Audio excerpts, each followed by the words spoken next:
बिस्मिल्लाहिर्रहमानिर्रहीम। नाज़रीन अस्सलाम वालेकुम। मैं हूं आपका मेज़बान साबिर शाकिर। वफाकी दारुल हुकूमत इस्लामाबाद से कुछ ताज़ा तरीन इत्तलाआत और हम खबरें आपसे शेयर करते हैं। खबरें कुछ ज़्यादा हैं, वक्त कम है, इसलिए बगैर किसी तमीज़ के हम खबरों की तरफ चलते हैं। सबसे पहली खबर यह है कि शायर अहमद फरहाद, जिनको मुबैना तौर पर अगवा किया गया था और उसके बाद फिर एक झूठे बेबुनियाद मुकदमे में उनकी गिरफ्तारी जाहिर की गई और वो भी कश्मीर में। और फिर ये भी स्टेटमेंट दिया गया अदालत में कि कश्मीर एक फॉरेन टेरिटरी है, यानी कि कश्मीर जो है वो गैर मुल्की इलाका है, पाकिस्तान में शामिल नहीं है। लेकिन जो कुछ हो रहा है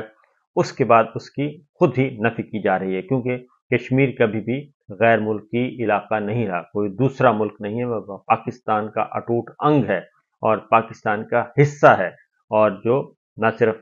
मकबूजा कश्मीर का केस भी यही है कि हमने तो वो कश्मीर आज़ाद करवाना है और अक़वाम मुत्तहिदा की करारदादें पड़ी हैं कि कश्मीर के अवाम ने फैसला करना है, तो वो अपना मुस्तकबिल कैसे देखते हैं।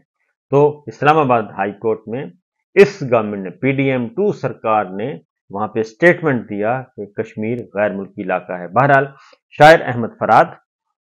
उनकी अब उनको वहां पे जाहिर किया गया था। कल कश्मीर में वो अपेयर हुए, उनकी अदालत में हाजिरी थी, तो उनको बताया गया,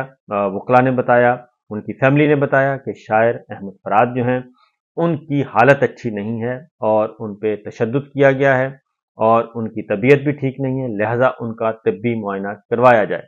और उसके बाद उन्हें पिम्स लाया गया, इस्लामाबाद हस्पताल जो फेडरल गवर्नमेंट का है, पाकिस्तान का है, वहां पे लाया गया और वहां पे उनका तिब्बी मुआयना करवाया गया। जाहिर है जो रिपोर्ट्स देनी है वो यही देनी है कि बिल्कुल ठीक है, जबकि उनको बताया गया कि उनके जिस्म में पानी की शदीद कमी है। इसका मतलब है कि उनको अच्छी हालत में नहीं रखा गया, तो उनका मुआयना करवाया गया। और उसके बाद जो खबर चलवाई गई है, अभी तहरीरी तौर पे कुछ चीज़ सामने नहीं आई, खबर जो चलवाई गई कि उनकी तबीयत ठीक है। अगर तबीयत ठीक है तो फिर ये क्यों कहा गया कि जनाब उनको ड्रिप्स क्यों लगाई गई, उनका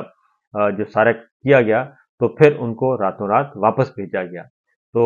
वो पता ये करना था कि वो किस वीज़े पर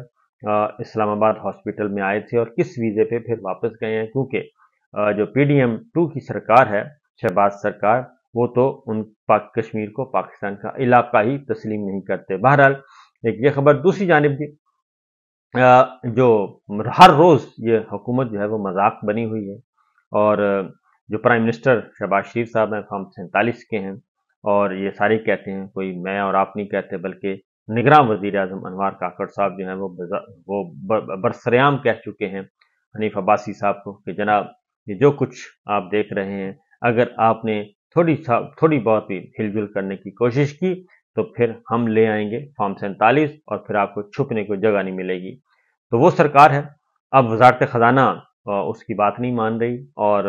पेट्रोलियम मसनूआत की कीमतों में इजाफा करना हो, कमी ज्यादती करनी हो, तो आपको मालूम है कि 15 रुपए की खबर चलवाई गई और खबर 15 रुपए की चलवाई गई, इजाफा किया गया, कमी की गई 5 रुपए की, तो वो 10 रुपए वजारत खजाना ने नहीं माना। उन्होंने कहा जी आपके फैसले हैं सियासी और सियासी फैसले के लिए हम तैयार नहीं हैं, क्योंकि IMF से मुज़ाकरात कर रहे हैं हम, और IMF किसी भी सूरत में कोई रियायत देने के लिए तैयार नहीं, लिहाजा हमें हमारा काम करने दिया जाए और आप सियासी फायदे की खातिर IMF से मुज़ाकरात हमारे सबोटाज न करवाएं। तो जब उधर से हुआ, क्योंकि दूसरी जानिब बिजली की कीमतों में 3 रुपए 76 पैसे महंगा किया गया और 46 अरब रुपया हमारी और आपकी जेबों से जो है वो वसूल करना है गवर्नमेंट ने, और हमसे वसूल करके वो प्राइवेट जो बिजली पैदा करने वाली कंपनियां हैं उनको देना है। लिहाजा नेपरा ने बिजली की कीमतों में इजाफे का फैसला वफाकी हुकूमत को भिजवा दिया और बिजली की कीमत में इजाफे का हतमी नोटिफिकेशन आजकल में जारी कर दिया जाएगा। और इस तरीके से ये इतना इजाफा किया गया, 46 अरब 61 करोड़ रुपए जो है वो इजाफी बोझ पड़ेगा, क्योंकि एक तरफ बजाया जा रहा है, धुनें बजाई जा रही हैं कि हमने फ्यूल 5 रुपए कम कर दिया, और इधर जो है 46 अरब 61 करोड़ रुपए का टीका लगा दिया गया है। अब IMF की शराइत क्या है, क्योंकि IMF की शराइत से ये भाग नहीं सकते और IMF की शराइत ये कहती हैं, उनकी बड़ी बड़ी डिमांड्स हैं। एक तो टैक्स नेट को लाया जाए, लेकिन एक और बड़ी डिमांड है और वो ہے کہ IMF ने कहा है कि वुज़रा, अरकान पार्लियामेंट और सरकारी अफसरान, तमाम के तमाम सरकारी अफसरान, खा वो सिविल हैं खा वो फौजी हैं, उन तमाम सरकारी मुलाजमीन के जो असासे हैं वो जाहिर किए जाएं, और तमाम अरकान के, तमाम गवर्नमेंट सर्वेंट्स के असासे जो हैं वो जाहिर किए जाएं। और उस पे जब तक, क्योंकि अगले बजट और अगली जो हमने कर्ज लेना है उसकी ये शर्त है, और ये उनकी डिमांड बहुत पहले से चली आ रही है, ये मुतालबा बहुत पहले से चला रहा है, लेकिन अब उन्होंने कह दिया है कि इस पर सख्ती से अमल दरामद करवाया जाए। और FBR ने कहा है कि अरकान पार्लियामेंट और टैक्स दहिंदगान की टैक्स डायरेक्टरी की इशाअत का सिलसिला भी बंद हो गया है, उसको भी बहाल किया जाए। और जो IMF ने आइंदा बजट में इंसदादे बदउनवानी के लिए सख्त इकदाम करने की तजवीज़ दे दी है, और अवामी ओहदा रखने वालों, सरकारी अफसरान के असासे पब्लिक करने का मुतालबा भी दोबारा कर दिया है। और उन्होंने कहा है कि इनके असासे पब्लिक किए जाएं, पता हो कि हमारे जितने भी सरकारी मुलाजमीन हैं, खा वो सिविल हैं या अस्करी हैं, और हमारे अरकान पार्लिमान हैं, वुज़रा हैं, सियासतदान हैं, उन सब के जो असासे हैं उनको पब्लिक किया जाए, पाकिस्तान के अवाम को पता होना चाहिए। और उसके बाद आइंदा बजट में उन्होंने ये सारी बात कही है जी, ये सारी चीज़ें। और बैनुल-अक़वामी फंड ने करप्शन के खात्मे के लिए अपना मौक़िफ़ फिर दोहराया है, और उन्होंने ये कहा है, उसकी वजह ये है कि अभी जो दुबई लीक्स आई हैं, तो आपके 11 अरब डॉलर जो है वो दुबई मुंतकिल हुआ है, तो वो सारे असासे उधर बनाए हुए हैं और पाकिस्तानियों के हैं, और उसमें हमारे वज़ीर दाखिला भी शामिल हैं मौजूदा, और बाकी भी लोग भी शामिल हैं, और शरीफ फैमिली भी उसमें शामिल है। तो ये सारे के सारे लोगों के जो दुबई लीक्स में नाम तो आ गए हैं, लेकिन बताने वाला कोई नहीं है। ज़राए के मुताबिक भी हुकूमत ने बैनुल-अक़वामी मालियाती फंड की हिदायत पर अफसरान के लिए एक परफार्मा बनाया था, और बैंक सरकारी अफसरान से नए अकाउंट खोलते वक्त असासों की मालूमात लेने के पाबंद हैं, लेकिन इस पर अमल दरामद नहीं हुआ। लिहाजा अब उन्होंने कहा कि जी इस पर अमल दरामद किया जाए और इस चीज़ों को इग्नोर ना किया जाए, अदरवाइज हालात ज़्यादा बिगड़ सकते हैं। दूसरी जानिब पाकिस्तान तहरीक इंसाफ और खैबर पख्तूनख्वा हुकूमत भरपूर तरीके से तैयारी कर रही है कि जो मखसूस नशिस्तों का मामला है और मखसूस नशिस्तों का केस वो सुप्रीम कोर्ट ने फुल कोर्ट के सामने आएगा, और उसके लिए पाकिस्तान तहरीक इंसाफ की कोर कमेटी ने ये खबर दे दी है कि हम काजी फ़ाइज़ ईसा साहब पे अदम एतमाद का इजहार करेंगे और उन्हें बेंच में नहीं होना चाहिए। दूसरी जानिब खैबर पख्तूनख्वा की हुकूमत ने ये कहा है कि हम भरपूर तरीके से इस केस को लड़ेंगे और हर सूरत में दलाइल देंगे, आइन और कानून के मुताबिक देंगे। लेकिन जो सबसे बड़ी खबर आई है जी, वो है सोशल मीडिया पे जो माउथ पीस हैं या प्रॉक्सीज हैं हमारी PDM2 की सरकार की, अब वो बहुत ज़्यादा इस बात पे आ गई हैं कि अभी केस नहीं हुआ। कल तक वो ये कहते थे कि ये सुन्नी तहात कौंसिल को सीटें नहीं मिलनी चाहिए, और जो सीटें मुस्लिम लीग नवाज को, पीपल्स पार्टी को, MQM को, हुक्मरान जमातों को जो मिली हैं, जो कि सुन्नी तहात कौंसिल पाकिस्तान तहरीक इंसाफ की थी, मखसूस नशिस्तें, ये टोटल तादाद बनती है 77, जो कि 77 सीटें पाकिस्तान तहरीक इंसाफ और सुन्नी तहात कौंसिल की थी, उठाकर वो तकसीम कर दी गई, और उसका बुनियादी मकसद था कि 2/3 मेजॉरिटी जो है वो पूरी कर दी जाए, किसी भी तरीके से मियाँ साहब की ख्वाहिश पूरी कर दी जाए। और उसमें फ़ायदा ये था कि 2/3 मेजॉरिटी आएगी तो फिर हम अमेंडमेंट कर सकेंगे। लेकिन अब ये हुआ है कि वो जो माउथ पीस हैं, जो प्रॉक्सीज हैं, वो ये कह रही हैं कि जनाब अभी केस हियरिंग नहीं हुई, अभी आना है टाइम। अब वो कह रहे हैं कि ये जो मखसूस नशिस्तें हैं,